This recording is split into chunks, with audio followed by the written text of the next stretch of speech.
So, can you introduce yourself and tell us a little bit about you? And then, why did you decide to move to England? Hi, my name is LaVonna Phillips, and I am an ESL instructor and a program coordinator at Navarro College. Um, why I decided to move to England? So I can go to concerts and see all of my favorite British bands play at a decent price. No, that's only partly why. I decided on England because I wanted to research a little bit about an area for a series of short stories I was writing, and I hadn't learned about this area before. It was new to me. I didn't even know Geordie accent existed. Crazily enough, because I soon found out it's quite popular for a good reason.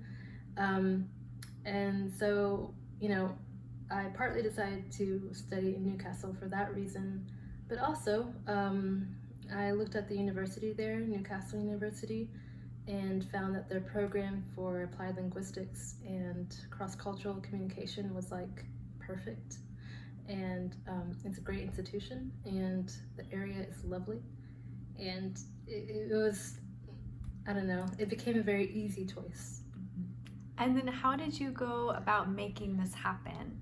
Ooh, well, when I decided to apply to graduate programs, I was actually looking at going to Germany because I wanted to study in Europe. But then once I started doing that, I just found myself completely at a loss because I didn't know where to start, how to begin. And so I was looking on Facebook one day and saw an ad for something that a mutual friend liked. Just one person liked this random program that said that they could help you apply and go to England for university. And so I was like, oh, that's kind of weird. Let's check that out. That sounds like something I'd be interested in. So I clicked on it, and come to find out, this program pairs you with an educational advisor who helps you through the entire process of going to England to study completely for free. And I was like, what? This is amazing. So I emailed the program, and they got back with me really quickly, and we mapped out some of the things that I wanted to do and what I wanted to study, where I wanted to go, and we narrowed down my options to a few places, and they helped me with every single part of the process. And what was the name of that program? The name was Across the Pond. Okay. It's pretty cheesy. Yeah, I love that. But yeah, they're excellent. And so, what was the best part of living in England? Mm. Or, I mean, I'm sure there are many great things, but what was one of your favorite parts? Not having to drive anywhere. I'm not a driver. I don't like driving. But, of course, when I was there in England, I couldn't drive. But the accessibility there was it was great. I got a great workout in every day, carrying, 20 pounds or so of groceries every week at the shops, and just going to little towns and seaside villages and other places in and around Newcastle was really great, by train, by bus, on foot. It was excellent. So accessibility, probably the best part about being in England, in and around Europe. It's so different, than living in Texas, where you need to have a car. So you studied linguistics. Yes. And you mentioned is it Geordie accent? Yes. Because you lived in northern England, correct? Yes. Did you, or what differences did you notice in the English language in England compared to, or northern England compared to, say, Texas, or say an American accent or American English? Well, before I went to England, I would consider myself an Anglophile. I knew practically I was well researched, well read when it came to accents, as I thought. But as I said earlier, I hadn't heard about the Geordie accent. I hadn't heard about Newcastle, so I didn't know what quite to expect. But as I said, I was been researching for this short story I was writing. One of the characters is Geordie. So I had lists upon lists of different resources and links and videos to people speaking Geordie and getting a feel for the accent. And when I got there, despite all my preparation, I was completely unprepared for the reality of listening to someone speak with Geordie accent. And it was really amazing. The first 1 to 3 months, it was a bit difficult to understand people, especially if they had a very strong Geordie accent. But after that, it was like, yeah, I know what you're saying, no big deal. I could decipher, I don't know, some slang word or some word that I didn't hear before. But yeah, it's a lot different than other regions and other regional accents in England. Could you give us an example of some Geordie slang, or I see you have some books about it, maybe an accent? Oh God. Put you on the spot. Well, if you're going to be in Newcastle, you of course need to know the phrase "How man." How man. And it's important the spelling of how because in Newcastle you have Howay, Howay, but in Sunderland you have the spelling Haway,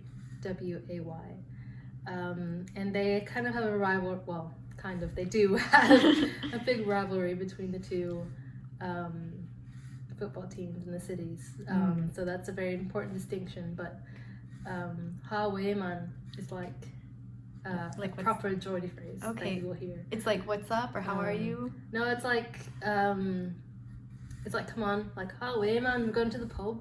Okay, I didn't even know what you were saying. I thought you were saying "How are you, man?" or something. No, yeah, yeah, it's kind of like "Come on, let's go," We're going out. Going out. The neat is like the night. So you're like going out in the neat. Like asking someone if they want to go out for a drink or a 20. Because in Newcastle you go out for drinks at any time, any season.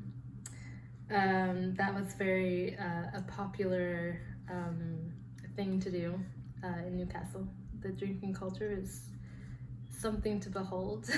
Girls in short dresses and heels when it's like -20. So it's a definite cultural change from living in Texas.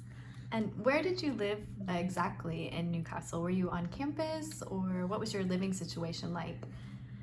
So I lived actually 5 minutes from my university building, so I guess practically on campus. It was in the city center of Newcastle, so it was very accessible by just walking. I could get to shops really easily. I lived in a flat accommodation, so it was a big building with two flats on each floor. I think there was about 4 floors and 2 flats in each. And each flat had 6 bedrooms and 6 baths, and then a kitchen where you would share a common area. And it was student accommodation, but it felt like I was living in like my own flat somewhere, but with other people. Yeah. How many roommates did you have? I had 5 roommates from different areas of the world. One was from Greece, one was from Ecuador, another one was from Sardinia in Italy, and another is from Sri Lanka. And then I had another roommate who's from England, in Yorkshire. So we had a good mix of people, and of course I'm from Texas, so it was fun getting on with all of them. And for students in England, international students, are you allowed to work on your student visa, or is that forbidden or not allowed? It is allowed. They do allow you to work. Just 20 hours, though. Especially if you're a full-time student, you can only work, well, I think full-time or part-time. You can only work 20 hours. So on a part-time basis. And you can work pretty much anywhere, I think. Like one of my friends who's from North Carolina worked at a Levi's shop in the mall part-time. So yeah, definitely. And then how were the classes or academics in general different from those in the US, or from your experience in the US? They were a bit different. I mean, as far as like classroom sizes for us wasn't very big. I think the largest class that I had was like 80 people. So I guess that's not too different. We had to swipe in and swipe out every time we went somewhere, to keep track of us. The class expectations, I feel, were a bit more like, I guess, mature, and maybe that's just because it was a graduate program, so it was like, you know, different expectations, of course. As far as like the markings and things, the course load itself was heavy with reading, of course, but we didn't have tests or quizzes. We had essays to write at the end of our term. So my first term was in the fall of 2017. So at the end of that semester, I had like 5 different essays to write for my modules, my courses, and those were all due as like final exams basically in January.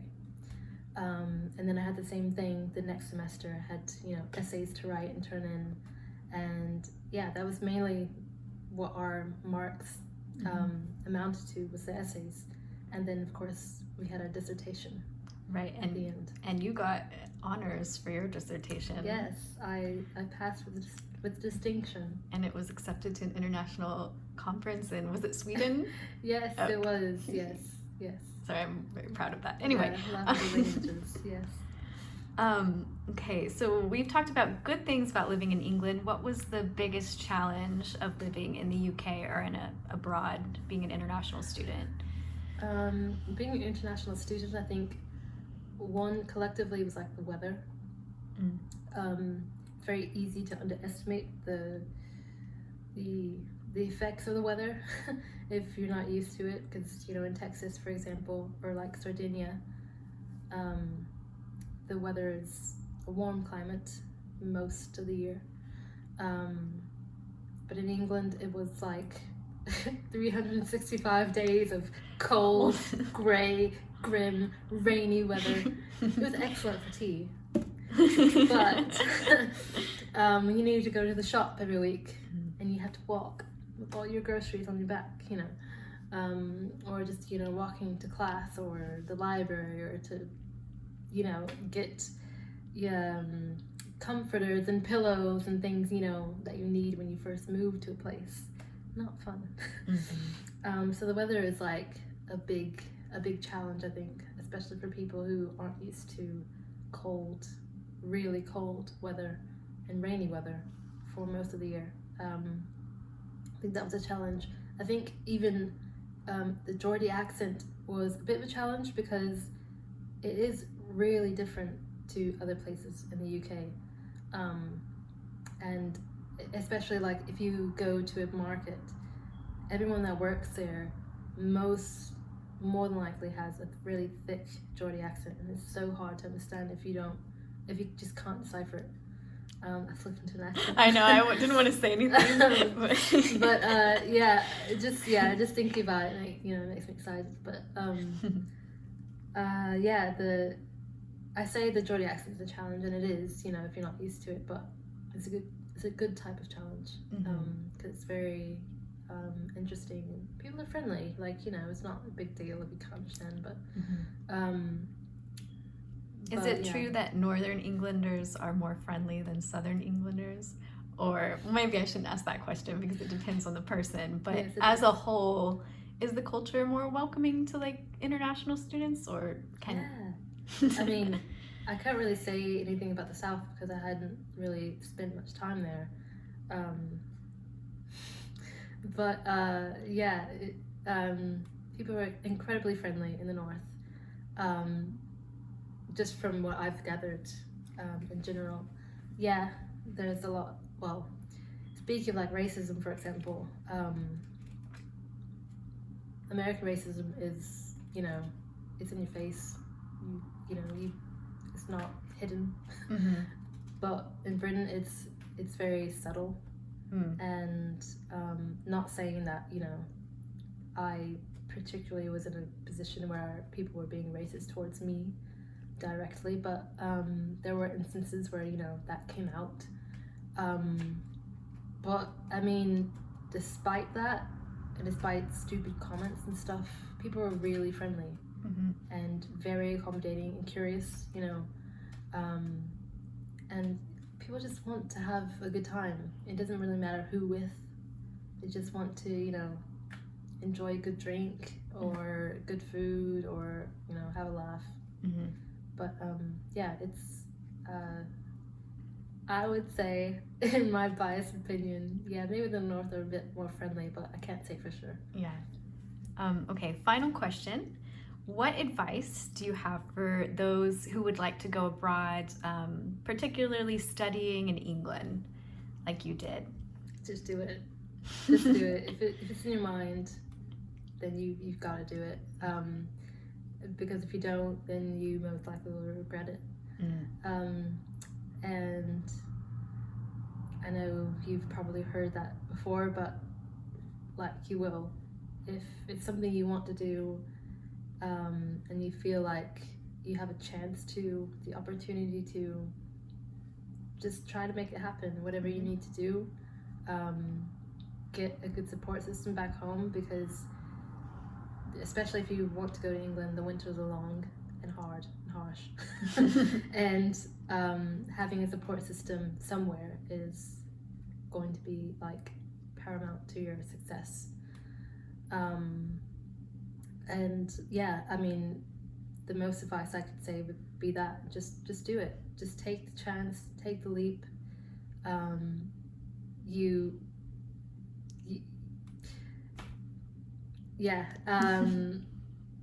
You'll be surprised what you'll find.